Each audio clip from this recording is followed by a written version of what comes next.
Olá pessoal, meu nome é Francielton, eu faço parte do projeto de monitoria em bacteriologia clínica e nós vamos falar agora sobre os mecanismos de resistência das enterobactérias. Essa aula ela vai integrar tanto as enterobactérias causadoras de agravos extraintestinais quanto as enterobactérias associadas a agravos intestinais. Quando nós falamos sobre as enterobactérias, é importante destacar que elas possuem diversos mecanismos de resistência. Esses mecanismos são principalmente a capacidade de reduzir purinas, a superexpressão da bomba de efluxo, a modificação de estruturas responsáveis pela formação da parede celular e a produção de enzimas que são capazes de hidrolisar esses fármacos.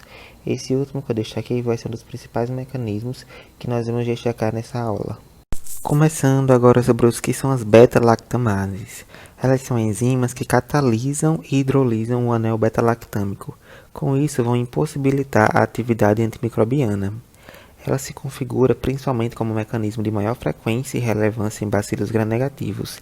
E nesses bacilos, as beta-lactamases vão se encontrar estrategicamente situadas no espaço periplasmático, podendo alcançar maiores concentrações e agir de modo mais eficaz sobre os beta-lactâmicos, que estão atravessando este espaço para então atingir as PBPs, que são proteínas de ligação à penicilina.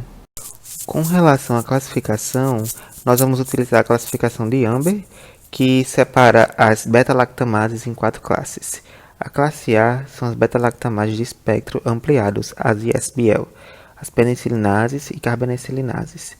Já a classe B inclui as metalo-beta-lactamases, a classe C, as cefalosporinases cromossomais e, por fim, a classe D, as oxacilinases. Dando início pela classe A, nela nós encontramos as penicilinases, que são beta-lactamases de espectro estreito, que possuem a capacidade de hidrolisar principalmente as penicilinas e algumas cefalosporinas de gerações inferiores, como primeira e segunda geração. Temos também a carbapenemases, que são beta-lactamases, que inativam todos os beta-lactâmicos, incluindo os carbapenêmicos. Essas enzimas também são produzidas sobretudo por enterobactérias, sendo as mais comuns, produzidas por Klebsiella pneumoniae, a famosa KPC, que a gente já conhece.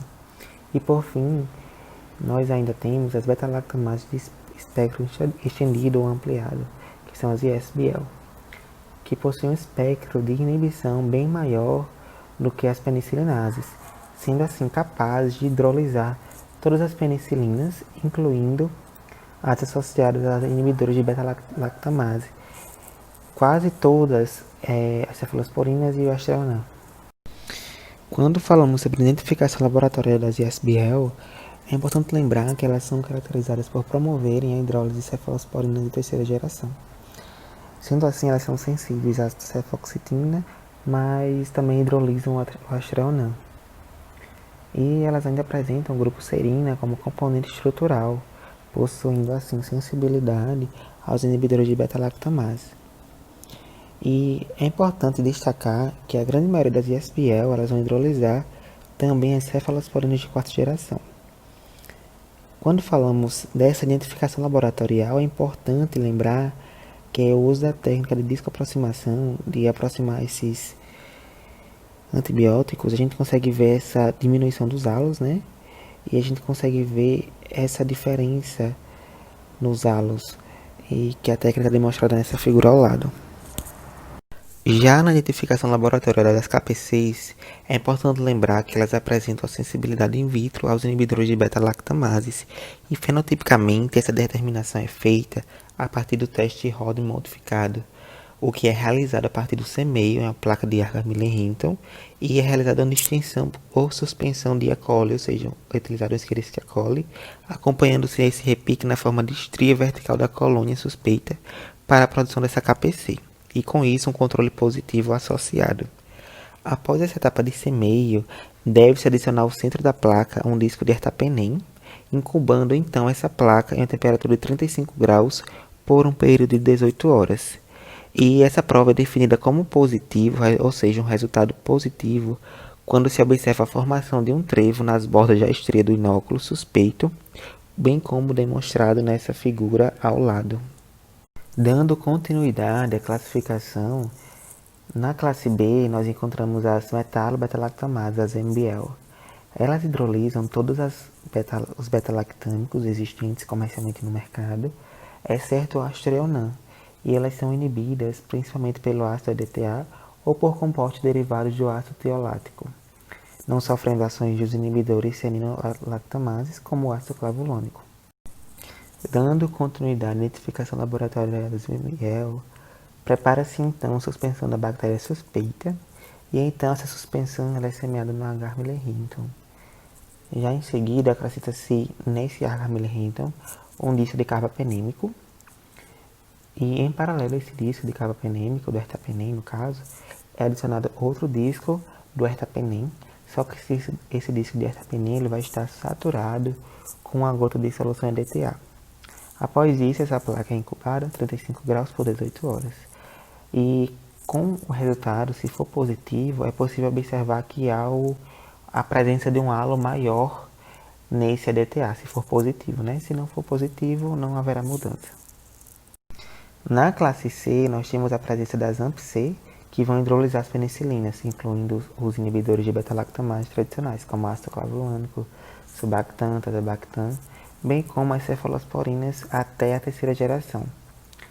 Falando um pouco sobre as AMP-Cs, elas são codificadas por genes no cromossomo da bactéria, que vão ser enzimas cromossomais, no caso, que podem permanecer silenciosos até que ocorra o contato com algum antibiótico indutor desse gene, né?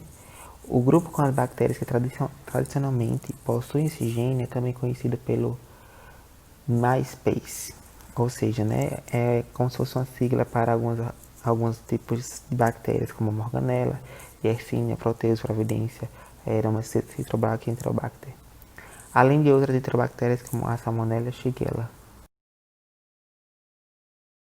Na identificação laboratorial das AMP-Cs, temos que a sua formação fenotípica vai se dar principalmente na formação de uma zona de entroncamento, formada a partir quando se aproxima discos de cefalosporinas de terceira geração com discos de carbapenêmicos, como demonstrado nessa figura ao lado, nesse slide. E por fim temos a classe D. Nessa classe D, ela é caracterizada principalmente por se encontrar uma estrutura baseada em serina, formada por oxacilinase oxa, que é a capacidade de hidrolisar a oxacilina, ou seja, um antibiótico oxacilina. E elas não são inibidas pelos inibidores de beta-lactamase tradicionais. Dentre as principais bactérias que podem produzir essa enzima é Stachybotrys baumannii, que é um dos principais causadores encontrados na hemocultura. Mas entre outras bactérias também podem produzir esse tipo de estrutura baseada em serina. Essas aqui são as referências do nosso trabalho.